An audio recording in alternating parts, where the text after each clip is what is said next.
ನಾಳೆ ಕಾಂಗ್ರೆಸ್ ಶಾಸಕಾಂಗ ಸಭೆ ನಡೆಯಲಿದೆ. ಸಾಮೂಹಿಕ ರಾಜೀನಾಮೆ ಬಗ್ಗೆ ತೀರ್ಮಾನ ಕೈಗೊಳ್ಳುವುದಾಗಿ ಕೆಪಿಸಿಸಿ ಅಧ್ಯಕ್ಷ ಪರಮೇಶ್ವರ್ ಹೇಳಿದ್ದಾರೆ.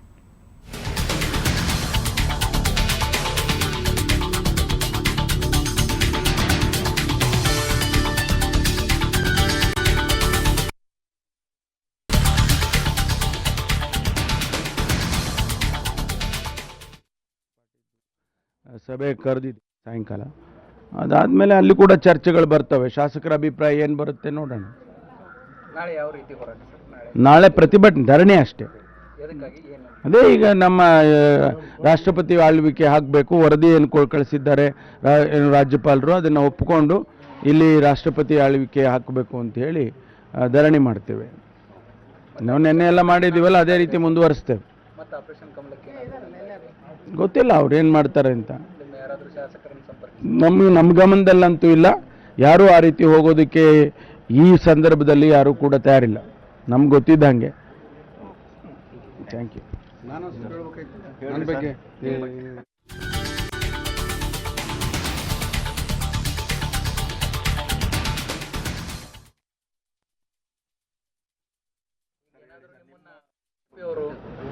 ಅಲ್ಲ, ಬಿಜೆಪಿಯವರು ನಮ್ಮನ್ನ ಸೆಳೆಯುವ ಪ್ರಯತ್ನನೂ ಮಾಡಿಲ್ಲ.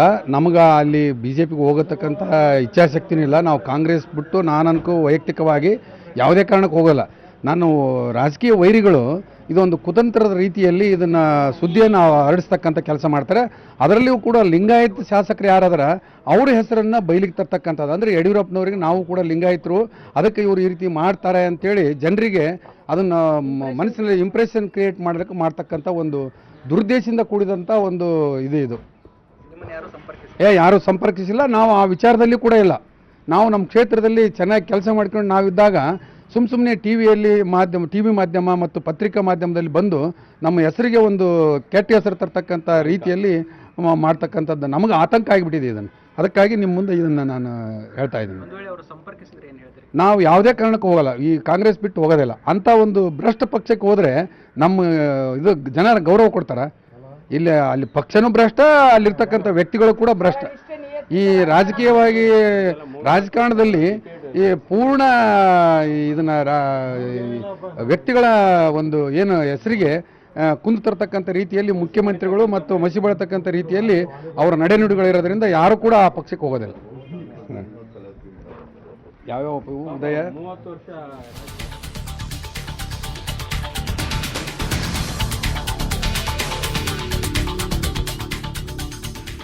ಈ ಬಗ್ಗೆ ಮತ್ತಷ್ಟು ಮಾಹಿತಿ ಪಡೆಯೋಣ ನಮ್ಮ ಪ್ರತಿನಿಧಿ ಅರವಿಂದ್ ಅವರಿಂದ. ಅರವಿಂದ್, ನಿನ್ನೆಯಷ್ಟೇ ಹೆದ್ದಾರಿಗಳನ್ನು ಬಂದ್ ಮಾಡಿ ರಸ್ತೆ ತಡೆ ಮಾಡೋ ಮೂಲಕ ಬಿಜೆಪಿ ವಿರುದ್ಧ ಕಾಂಗ್ರೆಸ್ ನಾಯಕರು ಬೀದಿಗಿಳಿದಿದ್ರು. ಈಗ ಮುಂದಿನ ತೀರ್ಮಾನದ ಬಗ್ಗೆ ಯಾವ ರೀತಿ ಹೆಜ್ಜೆ ನಡೆಸಿದ್ದಾರೆ ಕಾಂಗ್ರೆಸ್ ನಾಯಕರು?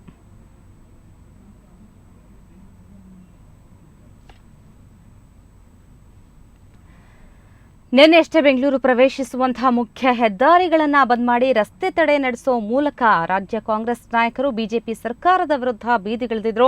ರಾಜ್ಯಪಾಲರು ಮಾಡಿರುವ ಶಿಫಾರಸಿನಂತೆ ರಾಜ್ಯದಲ್ಲಿ ರಾಷ್ಟ್ರಪತಿ ಆಳ್ವಿಕೆ ಜಾರಿಯಾಗಬೇಕು, ಇಂಥ ಭ್ರಷ್ಟ ಬಿಜೆಪಿ ಸರ್ಕಾರವನ್ನ ವಜಾಗೊಳಿಸಬೇಕು ಅಂತ ಆಗ್ರಹಿಸಿ ರಾಜ್ಯ ಕಾಂಗ್ರೆಸ್ ನಾಯಕರು ಬಿಜೆಪಿ ಸರ್ಕಾರದ ವಿರುದ್ಧ ಸಮರ ಸಾರಿದ್ದಾರೆ. ಈ ಬಗ್ಗೆ ಮತ್ತಷ್ಟು ಮಾಹಿತಿ ಪಡೆಯೋಣ ನಮ್ಮ ಪ್ರತಿನಿಧಿ ಅರವಿಂದ್ ಅವರಿಂದ. ಅರವಿಂದ್, ಮುಂದಿನ ತೀರ್ಮಾನದ ಬಗ್ಗೆ ರಾಜ್ಯ ಕಾಂಗ್ರೆಸ್ ನಾಯಕರು ಯಾವ ರೀತಿ ಹೆಜ್ಜೆ ನೀಡುತ್ತಿದ್ದಾರೆ? ಇವತ್ತು ಬೆಂಗಳೂರಿನಲ್ಲಿ ಮಾತಾಡಿದಂತ ಕಾಂಗ್ರೆಸ್ ಅಧ್ಯಕ್ಷರಾದ ಪರಮೇಶ್ವರ್ ಅವರು, ನಾಳೆ ನಮ್ಮ ಶಾಸಕಾಂಗ ಪಕ್ಷದ ಸಭೆಯನ್ನ ಮಾಡ್ತಿದ್ದೀವಿ ಸಿದ್ದರಾಮಯ್ಯ ನೇತೃತ್ವದಲ್ಲಿ. ಶಾಸಕಾಂಗ ಪಕ್ಷದ ಸಭೆಯಲ್ಲಿ ಸಾಮೂಹಿಕ ರಾಜೀನಾಮೆ ಕೊಡುವ ಕುರಿತು ನಾವು ಚಿಂತನೆಯನ್ನ ನಡೆಸ್ತೀವಿ. ಮತ್ತೆ ಈ ಸರ್ಕಾರ ಏನಿದೆ, ಭ್ರಷ್ಟ ಸರ್ಕಾರದ ವಿರುದ್ಧ ನಾಳೆ ಒಂದು ಪ್ರತಿಭಟನೆಯನ್ನು ಕೂಡ ಹಮ್ಮಿಕೊಂಡಿದ್ದೀವಿ ಗಾಂಧಿ ಸ್ಟ್ಯಾಚ್ಯೂ ಬಳಿ. ಈ ಪ್ರತಿಭಟನೆಯಲ್ಲಿ ನಗರದ ಎಲ್ಲ ಶಾಸಕರು ಪಾಲ್ಗೊಳ್ತಾರೆ, ಮತ್ತೆ ಕಾಂಗ್ರೆಸ್ ಹಿರಿಯ ಮುಖಂಡರು ಕೂಡ ಪಾಲ್ಗೊಳ್ತಾರೆ. ಒಟ್ಟಾರೆಯಾಗಿ ರಾಜ್ಯದಲ್ಲಿ ರಾಷ್ಟ್ರಪತಿ ಆಡಳಿತ ಹೇರಲೇಬೇಕು. ಹೀಗಾಗಿ ನಾವು ಪ್ರತಿಭಟನೆಯನ್ನ ಇನ್ನಷ್ಟು ಉಗ್ರ ಸ್ವರೂಪ ರೀತಿಯಲ್ಲಿ ಮಾಡೋರಿದ್ದೀವಿ. ನಾಳಿನ ಸಭೆಯಲ್ಲಿ ಸಾಮೂಹಿಕ ರಾಜೀನಾಮೆ ಕೊಡುವ ಕುರಿತಂತೆ ಚರ್ಚೆ ನಡೆಸಿ ಒಂದು ನಿರ್ಧಾರಕ್ಕೆ ಬರ್ತೀವಿ ಅಂತ ಕೂಡ ಹೇಳಿದ್ದಾರೆ. ಶ್ವೇತಾ, ಅರವಿಂದ್, ಇದರ ಜೊತೆಗೆ ಕೇಂದ್ರ ಸರ್ಕಾರ ಕೂಡ ರಾಜ್ಯಪಾಲರ ಶಿಫಾರಸ್ಸಿನ ಬಗ್ಗೆ ಮೌನ ವಹಿಸಿದೆ. ಆದರೆ ಮೇಲ್ನೋಟಕ್ಕೆ ಕಾಣುವಂಥದ್ದಂದ್ರೆ ಹೆಚ್ಚಾಗಿ ತಿರಸ್ಕರಿಸುವಂತಹ ಸಾಧ್ಯತೆಗಳು ಹೆಚ್ಚಾಗಿ ಕಂಡು ಬರ್ತಾ ಇದೆ. ಹೀಗಾಗಿ ಕೇಂದ್ರ ಸರ್ಕಾರದ ವಿರುದ್ಧ ಕೂಡ ಕಾಂಗ್ರೆಸ್ ನಾಯಕರು ಆಕ್ರೋಶ ವ್ಯಕ್ತಪಡಿಸ್ತಾ ಇದ್ರು. ಹೀಗಾಗಿ ಇದ್ರ ಬಗ್ಗೆ ಏನಾದ್ರು ಮಾತಾಡಿದ್ರಾ? ಇಲ್ಲ, ಕೇಂದ್ರ ಸರ್ಕಾರದ ವಿರುದ್ಧ ಹೇಳಿಲ್ಲ. ಆದ್ರೆ ಕೇಂದ್ರ ಸರ್ಕಾರದ ಮೇಲೆ ನಮಗೆ ಸಂಪೂರ್ಣವಾದ ವಿಶ್ವಾಸ ಇದೆ. ಏನು ರಾಜ್ಯದಲ್ಲಿ ಭ್ರಷ್ಟಾಚಾರ ಮಿತಿ ಮೀರಿದೆ, ರಾಜ್ಯಪಾಲರು ಏನು ಭ್ರಷ್ಟಾಚಾರದ ವಿರುದ್ಧ ಮತ್ತೆ ರಾಜ್ಯದಲ್ಲಿ ರಾಷ್ಟ್ರಪತಿ ಆಡಳಿತ ಆಗ್ಬೇಕು ಅಂತ ಏನು ರೆಕಮೆಂಡೇಶನ್ ಅನ್ನ ಕೇಂದ್ರ ಸರ್ಕಾರಕ್ಕೆ ಮಾಡಿದ್ದಾರೆ. ಕೇಂದ್ರದ ಮೇಲೆ ಮತ್ತೆ ನಮ್ಮ ನಾಯಕರ ಮೇಲೆ ವಿಶ್ವಾಸ ಇದೆ. ರಾಜ್ಯದಲ್ಲಿಯೂ ಕೂಡ ರಾಜ್ಯದಿಂದ 4 ಜನ ಸಚಿವರು ಕೇಂದ್ರ ಸಚಿವರಾಗಿದ್ದಾರೆ. ಈ ಸಚಿವರು ಕೇಂದ್ರ ಸರ್ಕಾರದ ಮೇಲೆ ಒತ್ತಾಯವನ್ನ ತರ್ತಾರೆ. ಹೀಗಾಗಿ ನಾವು ಕೂಡ ಈ ಕೇಂದ್ರ ಸಚಿವರು ಏನಿದ್ದಾರೆ ರಾಜ್ಯದ ಕೇಂದ್ರ ಸಚಿವರ ಮೇಲೆ ಒತ್ತಡವನ್ನ ಹೇರ್ತಾ ಇದ್ದೀವಿ. ಹೀಗಾಗಿ ರಾಜ್ಯದಲ್ಲಿ ರಾಷ್ಟ್ರಪತಿ ಆಡಳಿತ ಆಗ್ಲೇಬೇಕು. ಈ ಭ್ರಷ್ಟಾಚಾರಕ್ಕೆ ಕೊನೆ ಕಾಣಬೇಕಾದ್ರೆ ರಾಷ್ಟ್ರಪತಿ ಆಡಳಿತ ಒಂದೇ ದಾರಿ. ಹೀಗಾಗಿ ರಾಷ್ಟ್ರಪತಿ ಆಡಳಿತಕ್ಕೆ ಏನೇನ್ ಬೇಕು ಕೇಂದ್ರದ ಸಚಿವರ ಮೂಲಕ ನಾವು ಒತ್ತಡವನ್ನ ಹೇರೋ ಪ್ರಯತ್ನ ಮಾಡ್ತೀವಿ. ಹೀಗಾಗಿ ನಮ್ಮ ಕೇಂದ್ರ ಸಚಿವರು ಅದೇ ರೀತಿಯಲ್ಲಿ ಕಾರ್ಯನಿರ್ವಹಿಸ್ತಾ ಇದ್ದಾರೆ. ನಮಗೆ ವಿಶ್ವಾಸ ಇದೆ ಮನಮೋಹನ್ ಸಿಂಗ್ ಜಿ ಮೇಲೆ ಮತ್ತೆ ಪಿ ಚಿದಂಬರಂ ಹಾಗೂ ಇನ್ನಿತರೆ ಕೇಂದ್ರ ಸಚಿವರ ಮೇಲೆ ವಿಶ್ವಾಸ ಇದೆ. ಕೂಡಲೇ ರಾಷ್ಟ್ರಪತಿ ಆಡಳಿತ ಹೇರಬೇಕಾಗಿದ್ದು ಅನಿವಾರ್ಯವಾಗಿದ್ದು ಈ ನಿಟ್ಟಿನಲ್ಲಿ ಅವರು ಕ್ರಮ ಕೈಗೊಳ್ತಾರೆ ಅನ್ನೋ ವಿಶ್ವಾಸ ವ್ಯಕ್ತಪಡಿಸಿದ್ದಾರೆ. ಶ್ವೇತಾ, ಧನ್ಯವಾದ ಅರವಿಂದ್. ಎಲ್ಲ ಮಾಹಿತಿಗಾಗಿ ರಾಜ್ಯಪಾಲರು ಮಾಡಿರುವಂತಹ ಶಿಫಾರಸಿನ ಮೇರೆಗೆ ರಾಜ್ಯ ಬಿಜೆಪಿ ಸರ್ಕಾರವನ್ನು ವಜಾಗೊಳಿಸಬೇಕು, ರಾಷ್ಟ್ರಪತಿ ಆಳ್ವಿಕೆಯನ್ನು ಹೇರಬೇಕು ಅಂತ ಕಾಂಗ್ರೆಸ್ ಪ್ರತಿಭಟನೆಗೆ ಇಳಿದಿದೆ. ಒಂದು ವೇಳೆ ಈ ರೀತಿ ಆಗದೇ ಇದ್ದರೆ ಸಾಮೂಹಿಕ ರಾಜೀನಾಮೆ ನೀಡ್ತೇವೆ ಅನ್ನುವಂಥ ಮಾತನ್ನು ಕೂಡ ಕಾಂಗ್ರೆಸ್ ನಾಯಕರು ಪ್ರಸ್ತಾಪಿಸಿದರು. ಆದರೆ ನಾಳೆ ನಡೆಯುವಂಥ ಕಾಂಗ್ರೆಸ್ ಶಾಸಕಾಂಗ ಸಭೆಯಲ್ಲಿ ಈ ಬಗ್ಗೆ ಅಂತಿಮ ತೀರ್ಮಾನ ಕೈಗೊಳ್ಳುವುದಾಗಿ ಕೆಪಿಸಿಸಿ ಅಧ್ಯಕ್ಷ ಪರಮೇಶ್ವರ್ ಹೇಳಿದ್ದಾರೆ.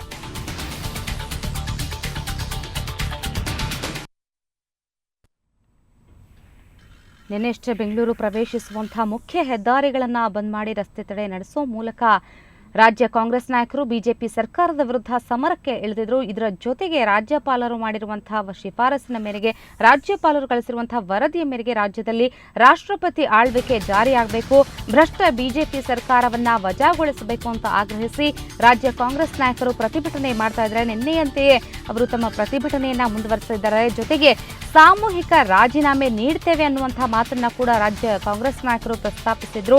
ನಾಳೆ ಕಾಂಗ್ರೆಸ್ ಶಾಸಕಾಂಗ ಸಭೆ ನಡೆಯಲಿದೆ. ಈ ಒಂದು ಸಭೆಯಲ್ಲಿ ಮುಂದಿನ ತೀರ್ಮಾನದ ಬಗ್ಗೆ ಚರ್ಚೆ ನಡೆಯುತ್ತೆ.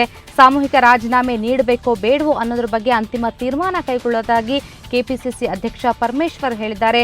ಸರ್ಕಾರ ವಜಾಗೊಳಿಸಬೇಕು ಅಂತ ಆಗ್ರಹಿಸಿ ರಾಜ್ಯ ಕಾಂಗ್ರೆಸ್ ನಾಯಕರು ಮತ್ತೊಮ್ಮೆ ಪ್ರತಿಭಟನೆಗೆ ಇಳಿಯಲಿದ್ದಾರೆ. ನಿನ್ನೆಯೂ ಕೂಡ ಬೆಂಗಳೂರಲ್ಲಿ 4 ದಿಕ್ಕುಗಳನ್ನು ಬಂದ್ ಮಾಡಿ ರಸ್ತೆ ತಡೆ ನಡೆಸುವ ಮೂಲಕ ರಾಜ್ಯ ಕಾಂಗ್ರೆಸ್ ನಾಯಕರು ತಮ್ಮ ಆಕ್ರೋಶವನ್ನು ವ್ಯಕ್ತಪಡಿಸಿದರು.